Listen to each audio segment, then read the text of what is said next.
Di teras toko sampai teras markas ditemukan tetesan ceceran darah.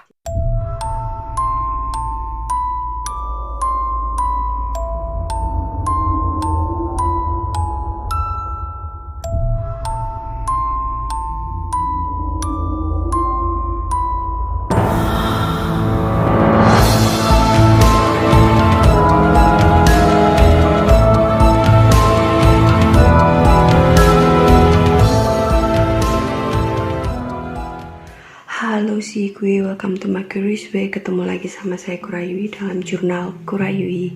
Apa kabarnya hari ini? Semoga kita semua selalu dalam lindungan Tuhan Yang Maha Esa, diberi kelimpahan berkah berupa kesehatan dan kebahagiaan. Amin. Masih inget gak kalau gelap-gelapan, backgroundnya gelap-gelapan gini, dan saya pakai jaket putih ini? Yap, saya kembali dengan membawakan Our Creepy Story. Jadi ini udah masuk bulan Maret ya.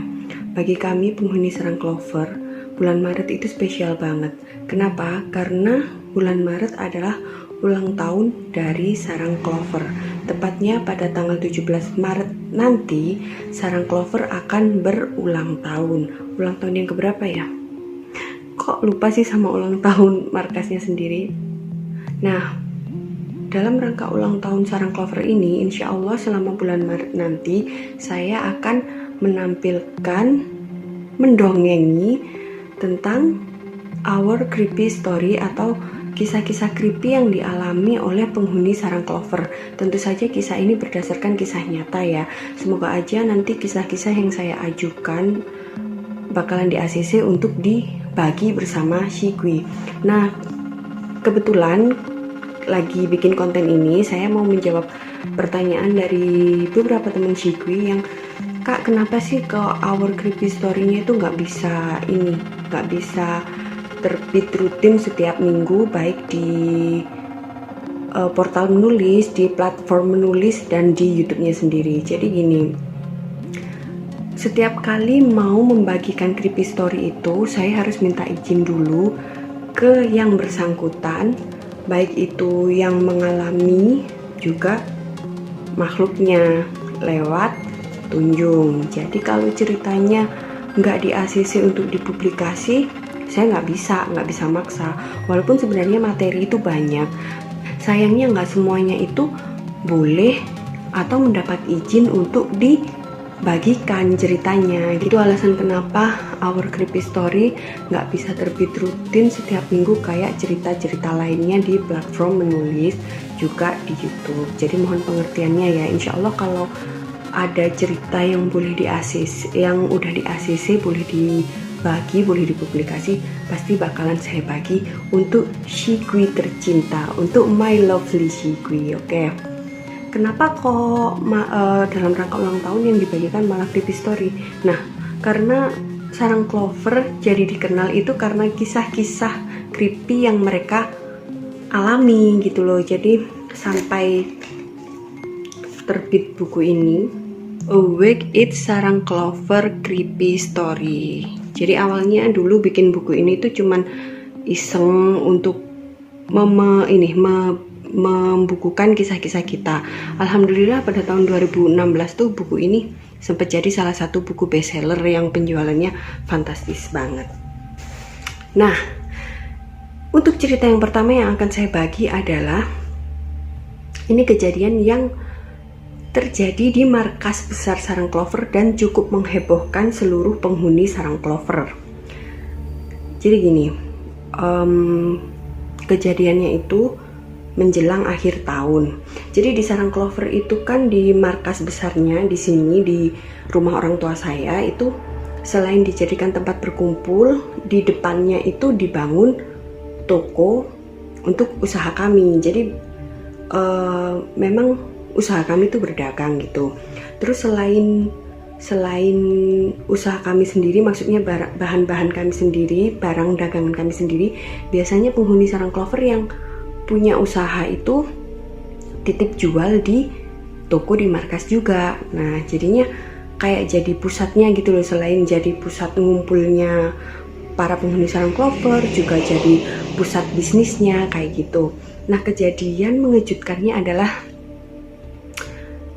ketika hari itu harinya saya lupa, cuman saya sempat merekam untuk kejadian ini, jadi nanti saya tulis aja ya tanggal pastinya. Jadi waktu itu pagi-pagi saya bersiap untuk membuka toko.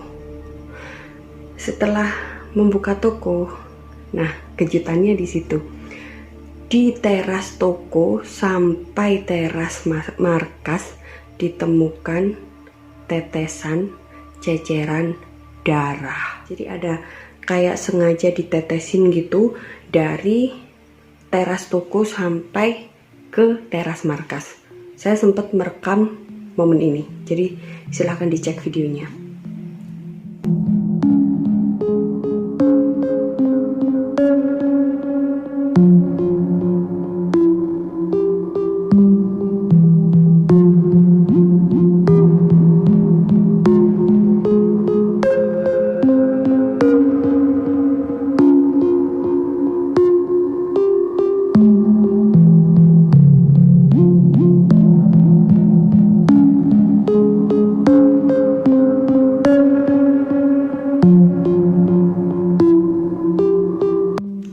Nah, itu sebenarnya waktu nemuin itu saya juga sempat ragu, ini apa sih? Tapi kan karena setiap hari saya yang bertugas buka toko, ngebersihin toko, nutup toko, jadi kan hafal kemarin kondisi teras kayak gini, hari ini kayak gimana tuh, ya pasti hafal lah ya, karena yang setiap hari ngurusin itu. Nah, kemarinnya itu nggak ada, di teras itu bersih. Nah, kenapa pagi itu tiba-tiba ada kayak gitu? Karena entah kenapa ya, kalau sesuatu itu kayak emang nggak beres atau berhubungan sama something yang creepy, itu kayak ada sinyalnya tersendiri gitu loh. Karena merasa nggak beres, akhirnya saya langsung kirim WhatsApp ke Tunjung. Saya bilang, Jung, ini di depan markas ada kayak gini. Terus saya foto gitu kan, terus saya videoin, saya kirim. Si Tunjungnya tuh langsung mengumpat gitu loh. Langsung dia mengumpat, kurang ajar, sialan kayak gitu. Emang itu beneran darah, saya nanya gitu kan. Iya, itu darah. Terus kan si Tunjungnya panik gitu loh, langsung nanya, kamu di toko sama siapa sekarang? Sendirian, aku bilang gitu. Oh, udah kamu cari temen, terus di markas ada siapa? Nggak ada siapa-siapa. Emangnya kenapa? Ini kita harus gerak cepet, kalau enggak ini bisa fatal akibatnya, kayak gitu kata Tunjung.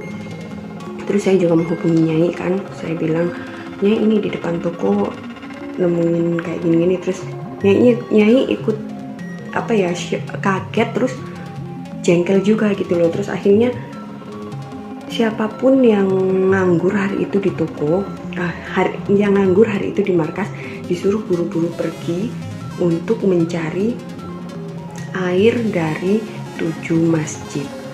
Saya bingung kan ya, orang saya sendirian di toko, terus di markas sendiri cuman hari itu kayaknya cuman ada Rara. Jadi di markas ada Rara, terus ortu juga sibuk gitu loh. Jadi bingung, akhirnya langsung ini menghubungi satu-satu penghuni sarang clover yang paling ini, yang punya waktu luang gitu. Alhamdulillah ada satu yang bisa dia bisa keluar pagi itu juga, dia bisa. Terus saya langsung hubungin Nyai, ini Nyai ada yang bisa. Terus dibilang ditanya gitu kan, cowok apa cewek? Cowok. Ya udah, suruh dia nyari air dari 7 masjid, tapi dia jangan dibiarin berangkat sendirian. Nah, saya bingung dong ya, ini udah saya di toko sendirian, di markas cuman ada Rara. Nah, si utusan dari sarang clover ini nggak boleh pergi sendirian. Saya harus gimana? Soalnya ini kondisinya agak genting ya, bilang gitu. Kita itu udah dihadang gitu, istilahnya mau cari penawar itu dihadang. Kok alhamdulillah salah satu penghuni sarang clover ini datang sama bapaknya gitu. Jadi terus cowok-cowok berdua gitu ya. Terus alhamdulillah bisa cepet-cepet berangkat. Cuman waktu itu pesennya Nyai sih, selama berangkat itu, selama perjalanan, selama ngambil sampai nanti balik ke markas, jangan putus sholawatnya gitu. Jadi terus bersolawat. saya kan karena Nyai bilang rada genting kan ya panik ya, yang jagain di toko panik, di markas juga waktu dikasih tahu ada kejadian kayak gitu orang tua juga bingung. Terus akhirnya ya udah kita bantu doa aja, namanya kita usaha ya, kita nggak tahu kenapa kok sampai ada orang yang tega sengaja naruh ceceran darah di pelataran teras kita kayak gitu. Alhamdulillah perjalanannya lancar, cepet banget, padahal kan harus nyari 7 masjid, itu katanya lancar banget, pintu masjidnya nggak ada yang dikunci, terus juga ini maksudnya penjaganya juga ramah-ramah, langsung dikasih gitu, terus langsung dikumpulin di markas. Nah, yang nyari ini sebenarnya dia nggak tahu kenapa saya suruh nyari air dari 7 masjid itu, dia nggak tahu. Pas udah nyampe markas, saya kasih tahu ceritanya. Nggak percaya kan mereka, masa sih? Terus dilihat ke depan, alah ini palingan cat warna merah, bukan darah gitu. Nah emang siapa yang ngecat di sini? Kita nggak lagi renovasi, nggak ngecat warna merah juga, kenapa ada itu? Terus akhirnya dilihat, ternyata ya emang darah gitu loh, dikasih tetesan air itu emang darah. Akhirnya udah terkumpul gitu kan ya, alhamdulillah airnya udah terkumpul. Terus mau menghubungi Nyai nyuruh Tunjung yang datang ke markas. Udah pokoknya kamu tunggu si Tunjung. Akhirnya yang nggak tau lah ya, pokoknya di ritual apa gitu sama si Tunjung, 7 air dari 7 masjidnya itu dimasukin di dalam botol, terus disuruh nyiram ke bercak-bercak darah yang tercecer di teras itu. Nah itu setelah dikasih air itu semakin kentara kalau itu darah. Jadi yang kita ini markas tuh, oh ya ini beneran darah bukan cat. Kalau cat nggak mungkin kena air langsung luntur, tahu kan ya gimana darah kering kalau kena air. Nah nggak mungkin luntur kayak gitu kan. Akhirnya udah dikasih itu, terus sebenarnya harus dibersihkan. Waktu itu sama Nyai disaranin disuruh membersihkan, tapi nggak boleh sampai nyentuh tubuh kita. Jadi nggak boleh sampai darahnya itu ataupun airnya nggak boleh sampai kesentuh tubuh kita. Terus mungkin Nyai ragu juga ya, habis disuruh gitu terus langsung di calling lagi, dibilang nggak usah, udah doain aja, ini nanti sore hujan, jadi biar dibersihin hujan. Sialnya pasca kejadian itu seminggu kagak hujan. Jadi nggak hujan sama sekali. Yang biasanya jam 12:30, jam 1 siang gitu udah hujan, itu sama sekali nggak ada hujan. Cuacanya panas terik nggak karuan. Kita kan ya gimana, kemarin mau dibersihin sekalian kan nggak boleh sama Nyai. Jadi kan keesokan harinya itu makin pekat. Jadi setiap hari itu harus disiram sama air dari 7 masjid tadi. Jadi usahanya cuma itu, sambil berharap, berdoa biar segera hujan gitu. Sampai hari ke-5 itu baru ketemu, ternyata hujan itu juga nggak hujan itu bukan karena emang nggak hujan, tapi sengaja dibikin nggak hujan. Bayangkan sampai seperti itu. Akhirnya setelah ketemu di mana titik yang dipasang biar nggak hujan itu, setelah dinetralkan, alhamdulillah turun hujan. Tapi ya nggak bisa kayak sederes biasanya gitu, enggak. Tapi ya alhamdulillah lumayan bisa membersihkan noda-noda darah yang ada di teras. Saya nggak tahu tujuannya apa, cuman kata Nyai waktu itu ini agak kurang ajar, udah dikasih darah anjing pula. Ini kalau maksudnya itu semacam ya santet gitulah ya. Nggak tahu tujuannya apa kok sampai sebegitunya. Karena sebelumnya itu di depan toko itu sempet yang waktu saya baru selesai buka toko, baru selesai bersih-bersih, itu tiba-tiba ada segumpal kotoran manusia itu di teras toko. Padahal sebelumnya waktu membuka itu nggak ada. Jadi setelah saya bersihkan, tiba-tiba aja nongol segumpal kotoran manusia di depan toko. Jadi tuh nggak tahu tujuannya apa. Cuman yang kemarin yang darah itu sampai bikin Tunjung emosi parah, Nyai juga ikutan emosi karena katanya darah itu kan udah najis ya, ditambah lagi darah anjing, jadi double najis. Dan untungnya segera ketahuan, kalau enggak itu katanya akibatnya fatal. Kita nggak tahu tujuannya apa, orang sampai ngirim kayak gitu kita nggak paham. Sebenarnya kalau kayak gitu tuh bukan hal yang pertama gitu ya, namanya orang dagang itu kalau kayak hal-hal persaingan baik secara sehat atau enggak itu kalau ya saya yakin bukan di sini aja, di mana aja tuh wajar gitu loh kalau ada campur tangan mistis, campur tangan sihir gitu. Tapi yang kemarin itu kok sampai kayak gitu tuh kan istilahnya, ya Allah kok sampai gini banget gitu loh. Salah kami tuh apa gitu?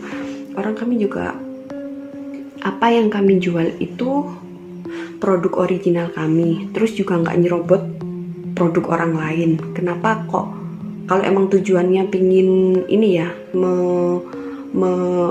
obrak-abrik usaha kami gitu ya, soalnya kan titik awalnya dari toko sampai ke teras markas kayak gitu.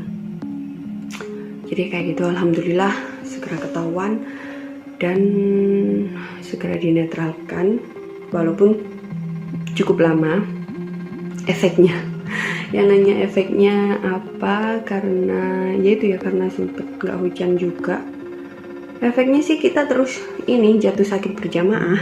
Jadi di markas sarang clover itu cuman Rara yang sehat, lainnya pada jatuh sakit. Bahkan saya juga sampai down juga, drop juga, ikut sakit juga. Jadi efeknya kayak gitu. Jadi sebenarnya itu tuh termasuk salah satu sihir, salah satu santet. Saya nanya ke Nyai tapi nggak dijawab secara detail ya. Kalau santet medianya darah itu apa gitu, terus nyari di Google, nanya Mbah Google juga nggak ketemu. Tapi yang pasti ya udahlah, alhamdulillah, maksudnya segera ketahuan dan segera bisa diambil tindakan gitu aja. Sebenarnya banyak sih kejadian aneh di toko gitu, nanti insya Allah bakalan saya bagi di Creepy Story ya. Jadi selain kemarin tetesan darah itu, sempet juga ada yang kotoran manusia itu, terus sempet ada rambut gendruwo, ada rambut nenek, bahkan sampai kain kafan. Itu kejadian nyata, bener-bener sampai mewujud gitu loh di toko. Nanti next time saya bagi lagi di Our Creepy Story. Nah, jadi untuk cerita yang pertama adalah itu kejadian yang sangat menghebohkan para penghuni sarang clover di akhir tahun 2020 adalah dengan ditemukannya jajaran darah di teras toko sampai di depan teras markas. Ya semoga aja untuk kedepannya udah nggak ada lagi ya gangguan-gangguan kayak gitu. Soalnya ya apa ya, kita tuh ya kayaknya hidupnya tuh ya udah gitu-gitu aja. Terus insya Allah juga nggak pernah nyakitin orang. Ya nggak tahu ya, kadang kan kita bersikap gini, kita merasa biasa, tapi orang lain nerimanya beda, bahkan sampai sakit hati. Nah nggak tahu juga kalau kayak gitu. Makanya mohon maaf jika saya dan kami seluruh penghuni sarang clover memiliki kesalahan hingga membuat sakit hati. Jadi mohon maaf untuk itu semua. Mohon maaf yang sebesar-besarnya. Oke, itu cerita yang pertama untuk Our Creepy Story edisi ulang tahun sarang clover di bulan Maret. Mohon maaf jika ada salah kata. Tolong dukung channel saya dengan like, comment, and subscribe. Mohon maaf jika ada salah kata. Thank you. Bye bye.